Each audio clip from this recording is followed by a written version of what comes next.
નમસ્કાર દર્શક મિત્રો, આપ જોઈ રહ્યા છો ગુજરાત પ્લસ અને હું છું આપની સાથે લખન। રાજ્યમાં ઓબીસી સમાજના હકો અને અધિકારોને લઈને રાજકારણ ફરી એકવાર ગરમાયું છે। સામાજિક આગેવાન ચિરાગ ઝાલાએ સરકાર પર આકરા પ્રહારો કરતા ગંભીર આક્ષેપો કર્યા છે। ચિરાગ ઝાલાનું કહેવું છે કે ઓબીસી સમાજને મળતી નોકરીઓમાં સતત ઘટાડો થઈ રહ્યો છે, જેના કારણે સમાજમાં અસંતોષ વધી રહ્યો છે। તેમણે વધુમાં આક્ષેપ કરતા કહ્યું છે કે રાજ્યમાં થયેલા ડિમોલેશન દરમિયાન સૌથી વધુ ઓબીસી સમાજના મકાનોને નિશાન બનાવવામાં આવ્યા છે તેવા ચિરાગ ઝાલાએ આક્ષેપો લગાવ્યા છે। આ દરમિયાન તેમણે રાજ્ય સરકાર અને સંબંધિત તંત્રને પણ આડે હાથ લીધા છે। સાથે તેમણે જગદીશ વિશ્વકર્મા પર પણ નિશાન સાધતા કહ્યું છે કે જેના પર સમાજે આશા રાખી હતી તે આજે સમાજના હક અને અધિકારો માટે પણ અવાજ ઉઠાવતા નથી તેવા આક્ષેપો પણ કર્યા છે। ક્યાંક ને ક્યાંક જાગૃતિનો અભાવ જોવા મળે છે, તેને લીધે આપણી નોકરીઓ બેફામ ખવાઈ રહી છે અને આપણે કે આપણા આગેવાનો તે બાબતે એક શબ્દ પણ બોલવા માટે તૈયાર નથી। એટલે જે પણ મિત્રો લાઈવમાં આવે તો અવાજ કમ્પ્લીટ આવે છે કે નહીં કહીજો। રાહુલભાઈ બારૈયા, ઓકે। કહેવાનો મતલબ એ છે કે ખાસ ઓબીસી સમાજના જે પણ નેતાઓ છે તે ઘોર નિંદ્રામાં સૂતા છે। સૌથી વધારે વસ્તી કોળી, આહિર, ભરવાડ, રબારી, કુંવર, હુતાર, મિસ્ત્રી, દેવી પૂજક 146 જ્ઞાતિઓનો સમાવેશ જે સમુદાયમાં થાય છે તે ઓબીસી સમાજ આજે પણ ઘોર નિંદ્રામાં સૂતો છે। આપણે વાત કરીએ શિક્ષણની કે શિક્ષણ હોય તો સમાજનો વિકાસ થાય, શિક્ષણ હોય તો સમાજમાં કંઈક પરિવર્તન આવે। પણ શૈક્ષણિક જે અધિકારો છે અને શૈક્ષણિક ગેરરીતિઓ જે થાય છે તેને લીધે આપણી નોકરીઓ પર જે તડપ લાગી રહી છે, પછી આપણે એમ કહીએ કે મારો દીકરો 1% રહી ગયો, મારો દીકરો 2% રહી ગયો, 2 પોઈન્ટે રહી ગયો। એનું મૂળ કારણ તમે સમજતા જ નથી। તો પછી તમારા મા બાપે કરેલી મહેનત, તમારા મા બાપે કરેલો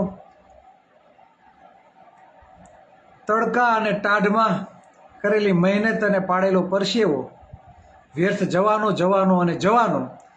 કેમ કે જ્યારે ક્લાસ 4ની એક કંડક્ટરની નોકરી પણ જો તમારા ભાગમાં આ લોકો આવવા દેતા નથી તો તમે ક્લાસ 1 અને 2ની નોકરી તમે ભૂલી જાઓ છે। આપણા નેતાઓ વ્યસ્ત છે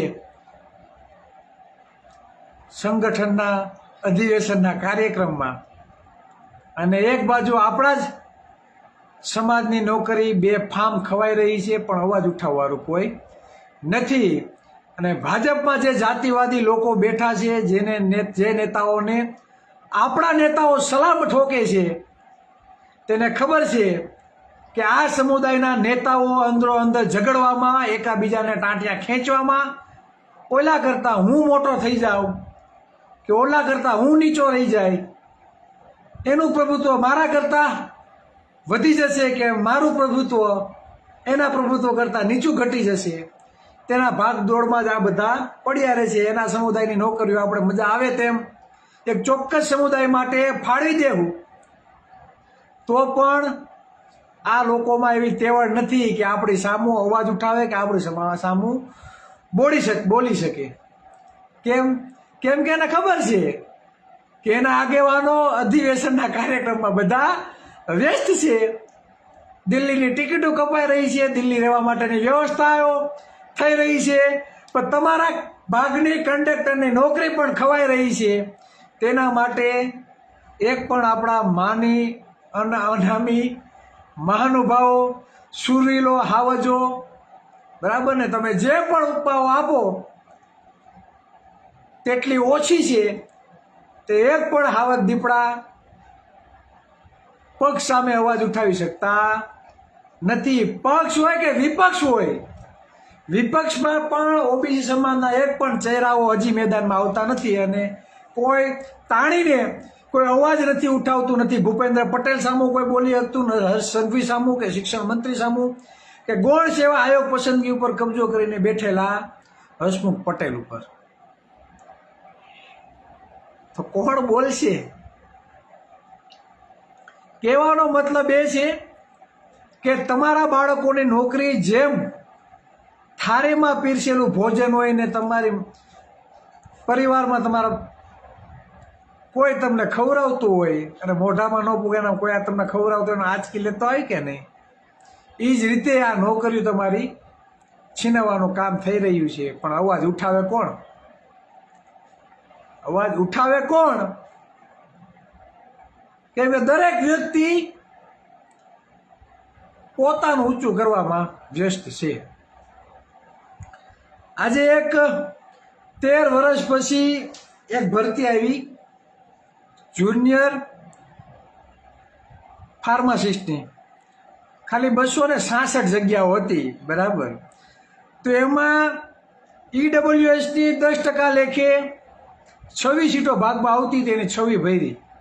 એટલે 100% અનામત ઈડબ્લ્યુએસ વાળાને આપવામાં આવ્યું. જ્યારે ઓબી સમાજની 60% વસ્તી છે, ઈડબ્લ્યુએસ વાળાની માત્ર 10% વસ્તી છે અને 10% આરક્ષણ મળે છે. આપને કાંઈ વાંધો નથી, બંધારણ એવું કહે કે જેની જેટલી વસ્તી એટલો એનો અધિકાર હોવો જોઈએ. 10% આરક્ષણ એને મળે છે, આપને કંઈ વાંધો નથી. પણ જ્યારે 60+ ઓબી સમાજની વસ્તી છે અને માત્ર 70% આરક્ષણ મળે છે, છતાં 70% લેખે ભરતી થતી નથી. 266 સીટમાંથી આપણા ભાગમાં આવતી હતી 72 સીટો, ભરી માત્ર 63, એટલે 9 સીટો આપણી ખવાઈ ગઈ. અવાજ ઉઠાવવાળું કોણ? તો કે કોઈ નહીં. એ જ રીતે આદિવાસી સમાજની 15% લેખે 39 સીટો ભાગમાં આવતી હતી, માત્ર ભરી 25-14 સીટો ખવાઈ ગઈ. એસી સમાજની 60% લેખે 18 સીટો આવતી હતી, માત્ર ભરી 13, 5 સીટો ખાઈ ગયા. હવે ઓબીસીમાં બહોળો વર્ગ તો કોળી ઠાકોર સમાજ છે, તો એને નુકસાની જાય છે કે નથી જાતી? કહેજો કોમેન્ટમાં. એ જવા દો, કંડક્ટરની નોકરી, બસમાં ટિકિટ ફાળવાની આવે ને કંડક્ટર, બરાબર, એની નોકરી કુલ જગ્યાઓ હતી 4358. કેટલી?